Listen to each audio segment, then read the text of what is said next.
Yung lunch po namin kanina, siguro mga 40 minutes away from the transient house na ito po yung tinutuluyan po namin ngayon. Our northern home. Napakaganda po nung lugar na yun. Kitang-kita nyo naman po sa video. At saka napakamura lang po nung food nila.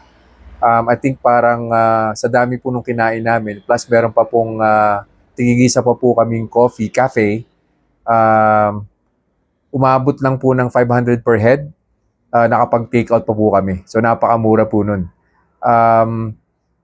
Yung kinain ko po doon, yung dinakdakan, yung chop suey po nila, and konting sinigang na salmon.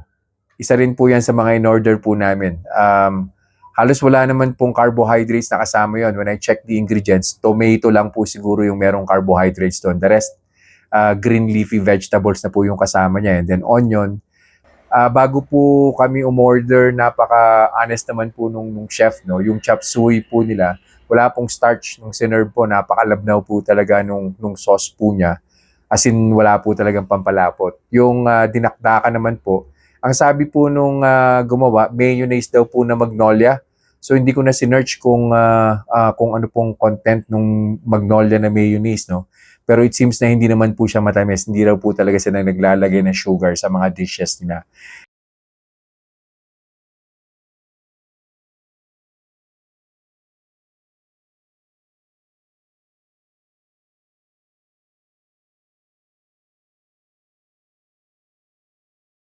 So ang naging blood sugar increase po, no, nag-start po yung blood sugar ko ron 115.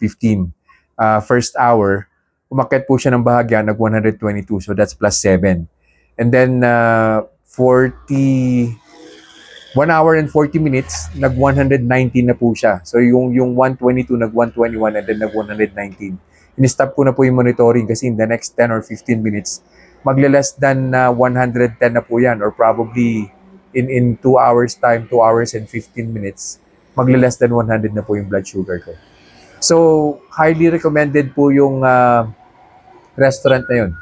Ilagay ko na lang po sa comment section yung location po nila, and at the same time yung pangalan po nila at saka yung logo po nila. Kung mapapasyal po kayo sa Atok, pwede niyo po siyang daanan, and pwede po kayong kumain doon. Diabetic friendly po. So yun lang po for this review. I'll see you guys in the next vlog. Bye-bye.